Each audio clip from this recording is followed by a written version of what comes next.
ॐ यस्यांके च विभाति भूधरसुता देवापगामस्तके भाले बालविधुर्गले च गरलं यस्योरसि व्यालराट् भूतिविभूषणः सुरवरः सर्वाधिपः सर्वदा सर्वः सर्वगतः शिवः शशिनिभः श्रीशङ्करः पातु माम्। प्रसन्नतां जानगताभिषेकतस्तथा नमं लेवनवासदुःखतः मुखाम्बुज श्रीरघुनन्दनस्य मे सदास्तु सा मञ्जुलमङ्गलप्रदा नीलाम्बुजश्यामलकोमलाङ्गम् सीतासमारोपितवामभागम् पाणौ महासायकचारुचापम् नमामि रामं रघुवंशनाथम्। भवतां समेषां श्रीमद् वाल्मीकि रामायण पारायणोपक्रमे हार्दं स्वागतम् अभिनन्दनं च। इदानीं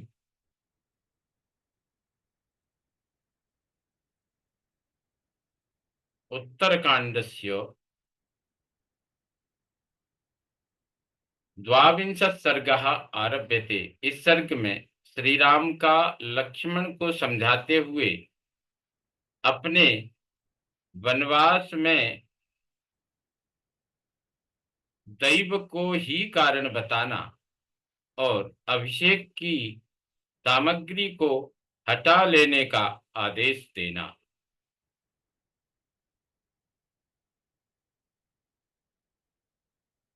यह सब वर्णन वर्णित है।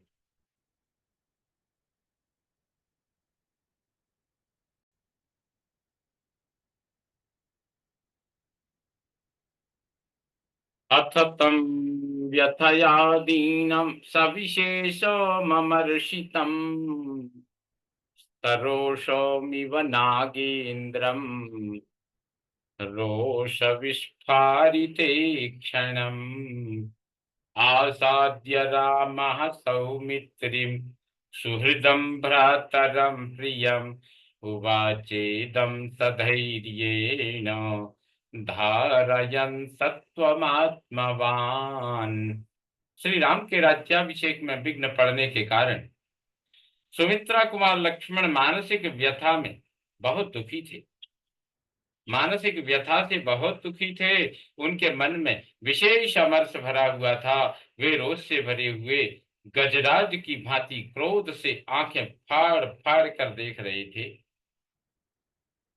अपने मन को वश में रखने वाले श्री राम धैर्य पूर्वक चित्त को निर्विकार रूप से काबू में रखते हुए अपने हितैषी सुहृद प्रिय भाई लक्ष्मण के पास जाकर इस प्रकार बोले। निगृह्य रोषं शोकं च धैर्यमाश्रित्य केवलम् अवमानं निरस्यैनं गृहीत्वा हर्षमुत्तमम् उपक्लिप्तं यदैतन्मे अभिषेकार्थमुत्तमं सर्वं निवर्तय क्षिप्रं कुरु कार्यं निरव्ययम्।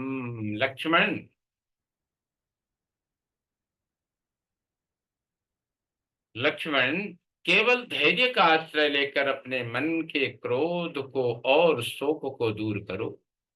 चित्त से अपमान की भावना निकाल दो और हृदय में भली भांति हर्ष भरकर मेरे अभिषेक के लिए यह जो उत्तम सामग्री एकत्र की गई है इसे शीघ्र हटा दो और ऐसा कार्य करो जिससे मेरे वन गमन में बाधा उपस्थित न हो।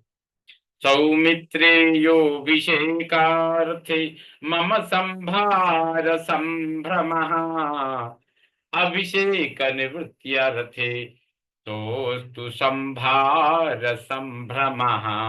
सुमित्रानंदन, अब तब अभिषेक के लिए जो सामग्री जुटाने में जो तुम्हारा उत्साह था वह इसे रोकने और मेरे बन जाने की तैयारी करने में होना चाहिए।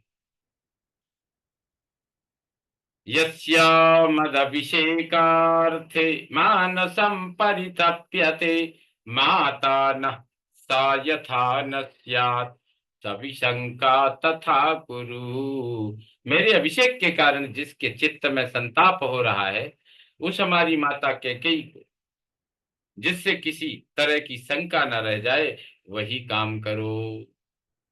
यस्या तस्या शंकामयं दुःखं मुहूर्तमपि नोत्सहे मनसि प्रतिसंजातं सौमित्रेहमुपेक्षितुम्। लक्ष्मण, उसके मन में संदेह के कारण दुख उत्पन्न हो रहा हो, इस बात को मैं दो घड़ी के लिए भी नहीं सह सकता और न इसकी उपेक्षा ही कर सकता हूँ। न बुद्धिपूर्वम न बुद्धम स्मरामीह कदाचन मातॄणां वा पितुर्वाहं कृतमल्पम च विप्रियम। मैंने यहाँ कभी जानबूझकर या अनजान में माताओं का अथवा पिताजी का कोई छोटा सा भी अपराध किया हो, ऐसा याद नहीं आता। सत्यः सत्याभिसन्धश्च नित्यं सत्य पराक्रमः परलोक भयात् भीतो निर्भयोस्तु पिता मम। पिताजी सदा सत्यवादी और सत्य पराक्रमी रहे हैं। वे परलोक के भय से सदा डरते रहे हैं। इसलिए मुझे वही काम करना चाहिए जिससे मेरे पिताजी का पारलौकिक भय दूर हो जाए। तस्मा तस्यापि ही भवेदस्मिन् तस्यापि ही भवेदस्मिन् कर्मण्य प्रतिसंहते सत्यं नेति मनस्तापस् तस्य तापस्तपेच्च माम। यदि इस अभिषेक संबंधी कार्य को रोक नहीं दिया गया, तो पिताजी को भी मन ही मन यह सोचकर संताप होगा कि मेरी बात सच्ची नहीं हुई, और उनका वह मनताप मुझे सदा संतप्त करता रहेगा। अभिषेक विधानम तु तस्मात् संहृत्य लक्ष्मण अन्वगेवाहमिच्छामि अन्वगेवाहमिच्छामि वनम गंतुमितः पुरः। लक्ष्मण, इन्हीं सब कारणों से मैं अपने इस अभिषेक का कार्य रोककर शीघ्र ही इस नगर से वन को चला जाना चाहता हूँ। मम प्रव्रजनादद्य कृतकृत्या नृपात्मजा सुतं भरतमव्यग्रम अभिषेचयताम ततः। आज मेरे चले जाने से कृतकृत्य हुई राजकुमारी कैकेयी अपने पुत्र भरत का निर्भय एवं निश्चिंत होकर अभिषेक करावे। मयि राजिन धरे जटा मंडल धारिणी गते रण्यंच कैकेय्या भविष्यति मनः सुखम। मैं वल्कल और मृग चर्म धारण करके सिर पर जटा जूट बांधे जब वन को चला जाऊंगा, तभी कैकेयी के मन को सुख प्राप्त होगा। बुद्धि प्रणीता येनेयम् मनश्च सुसमाहितं तं नुनार्यामि संक्लेष्टुं प्रव्रजिष्यामि माचिरम्। जिस विधाता ने कैकेयी को ऐसी बुद्धि प्रदान की है तथा जिसकी प्रेरणा से उसका मन मुझे वन भेजने में अत्यंत दृढ़ हो गया है, उस उसे विफल मनोरथ करके कष्ट देना मेरे लिए उचित नहीं है। कृतांत एव सौमित्रे द्रष्टव्यो मत प्रवासने राज्यस्य च वितीर्णस्य पुनरेव निवर्तने। सुमित्रा कुमार, मेरे इस प्रवास में तथा पिता द्वारा दिए हुए राज्य के फिर हाथ हाथ से निकल जाने में दैव को ही कारण समझना चाहिए। कैकेय्या प्रतिपत्तिर्हि कथं स्यान्मम वेदने यदि तस्या न भावोऽयं वृतान्तो विहितो भवेत्। मेरी समझ से कैकेयी का यह विपरीत मनोभाव दैव का ही विधान है। यदि ऐसा न होता तो वह मुझे वन में भेजकर पीड़ा देने का विचार क्यों करती। जानासि हि यथा सौम्य न मातृषु ममान्तरम् भूतपूर्वं विशेषो वा तस्यामयि सुतेऽपि वा। सौम्य, तुम तो जानते ही हो कि मेरे मन में पहले भी कभी माताओं के प्रति भेदभाव नहीं हुआ, और कैकेयी भी पहले मुझ में या अपने पुत्र में कोई अंतर नहीं समझती थी। सोऽभिषेक निवृत्त्यर्थे प्रवासार्थैश्च दुर्वचैः उग्रैर्वाक्यैरहं तस्या नान्यद्दैवात् समर्थये। मेरे अभिषेक को रोकने और मुझे वन में भेजने के लिए उसने राजा को प्रेरित करने के निमित्त जिन भयंकर और कटु वचनों का प्रयोग किया है, उन्हें साधारण मनुष्यों के लिए भी मुंह से निकालना कठिन है। उसकी ऐसी चेष्टा में मैं दैव को दैव के सिवा दूसरे किसी कारण का समर्थन नहीं करता। कथम प्रकृति संपन्ना राजपुत्री तथा गुणा ब्रूयात् सा प्राकृते वस्त्री मत्पीड्यम भर्तृसन्निधौ। यदि ऐसी बात न होती तो वैसे उत्तम स्वभाव और श्रेष्ठ गुणों से युक्त राजकुमारी कैकेयी एक साधारण स्त्री की भांति अपने पति के समीप मुझे पीड़ा देने वाली बात कैसे कहती, मुझे कष्ट देने के लिए राम को वन में भेजने का प्रस्ताव कैसे उपस्थित करती। यदचिन्त्यं तु तद्दैवं भूतेष्वपि न हन्यते व्यक्तं मयि च तस्यां च पतितो हि विपर्ययः। जिसके विषय में कभी कुछ सोचा न गया हो, वही दैव का विधान है।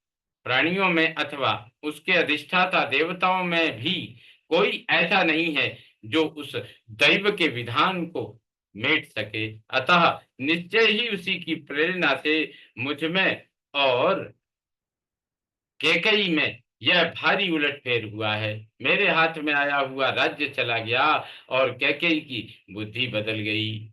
कश्च दैवेन सौमित्रे योद्धुमुत्सहते पुमान् यस्यनुग्रहणं किंचित कर्मणोऽन्यन्न दृश्यते। सुमित्रानंदन, कर्मों के सुख दुखादि रूप फल प्राप्त होने पर ही जिसका ज्ञान होता है, कर्म फल से अन्यत्र कहीं भी जिसका पता नहीं चलता, उस दैव के साथ कौन पुरुष युद्ध कर सकता है। सुख दुखे भय क्रोधौ लाभालाभौ भवा भवौ यस्य किंचित तथा भूतम ननु दैवस्य कर्म तत्। सुख दुख, भय क्रोध, लाभ हानि, उत्पत्ति और विनाश तथा इस प्रकार के और भी जितने परिणाम प्राप्त होते हैं, जिनका कोई कारण समझ में नहीं आता है, वे सब दैव के कर्म हैं। ऋषयोऽप्युग्र तपसो दैवेनाभिप्रचोदिता उत्सृज्य नियमांस्ता उत्सृज्य नियमांस्तीव्रान् भ्रश्यन्ते काममन्युभिः। उग्र तपस्वी ऋषि भी दैव से प्रेरित होकर अपने तीव्र नियमों को छोड़ बैठते हैं और काम क्रोध के द्वारा विवश हो मर्यादा से भ्रष्ट हो जाते हैं। असंकल्पितमेवेह यदकस्मात् प्रवर्तते निवर्त्यारब्धमारंभैर्ननु दैवस्य कर्म तत्। जो बात बिना सोचे विचारे अकस्मात से परा पड़ती है और प्रयत्नों द्वारा आरंभ किए हुए कार्य को रोककर एक नया ही कांड उपस्थापित कर देती है, अवश्य वह दैव का ही विधान है। एतया तत्त्वया बुद्ध्या संस्तभ्यात्मानमात्मना व्याहतेऽप्यभिषेके में परितापो न विद्यते। इस तात्विक बुद्धि के द्वारा स्वयं ही मन को स्थिर कर लेने के कारण मुझे अपने अभिषेक में विघ्न पड़ जाने पर भी दुख या संताप नहीं हो रहा है। तस्माद परितापस्तम तस्मादपरितापस्तम् परितापस्तम् त्वमप्यनुविधाय माम् प्रतिसंहारय क्षिप्रम् आभिषेचनिकीं क्रियाम। इसी प्रकार तुम भी मेरे विचार का अनुसरण करके संताप शून्य हो राज्याभिषेक के आयोजन को शीघ्र बंद करा दो। एभिरेव घटै सर्वै रविसेचन संभृतै मम लक्ष्मण तापस्ये व्रत स्नानम भविष्यति। लक्ष्मण, राज्याभिषेक के लिए संजो कर रखे गए इन्हीं सब कलशों द्वारा मेरा तापस व्रत के संकल्प के लिए आवश्यक स्नान होगा। अथवा किं मयैतेन राजद्रव्यमयेन तु उद्धृतं मे स्वयं तोयं व्रतादेशं करिष्यति। अथवा राज्याभिषेक संबंधी मंगल द्रव्यमय इस कलश जल की मुझे क्या आवश्यकता है? स्वयं मेरे द्वारा अपने हाथ से निकाला हुआ जल ही मेरे व्रतादेश का साधक होगा। मां च लक्ष्मण संतापम कार्षीर्लक्ष्म्या विपर्यये राज्यं वा वनवासो महोदयः। लक्ष्मण, लक्ष्मी के इस उलट फेर के विषय में तुम कोई चिंता न करो। मेरे लिए राज्य अथवा वनवास दोनों ही समान हैं, बल्कि विशेष विचार करने पर वनवास ही महान अभ्युदयकारी प्रतीत होता है। न लक्ष्मणास्मिन् मम राज विघ्ने माता यवीयस्य विशंकितव्या दैवाभिपन्ना न पिता कथंचित जानाति दैवम हि तथा प्रभावम। लक्ष्मण, मेरे राज्याभिषेक में जो विघ्न आया है उसमें मेरी सबसे छोटी माता कारण है। ऐसी शंका नहीं करनी चाहिए, क्योंकि वह दैव के अधीन थी। इसी प्रकार पिताजी भी किसी तरह इसमें कारण नहीं है। तुम तो दैव और इस उसके अद्भुत प्रभाव को जानते ही हो, वही कारण है। इत्यार्थ से श्रीमद् रामायणे वाल्मीकि आदि काव्ये अयोध्या कांडे द्वाविंशः सर्गः संपूर्णतां याति। ओम पूर्णमदः पूर्णमिदं पूर्णात् पूर्णमुदच्यते पूर्णस्य पूर्णमादाय पूर्णमेवावशिष्यते। ओम शांति शांति शांति। सर्वे भवन्तु सुखिनः सर्वे सन्तु निरामयाः सर्वे भद्राणि पश्यन्तु मा कश्चित् दुःखभाग् भवेत्।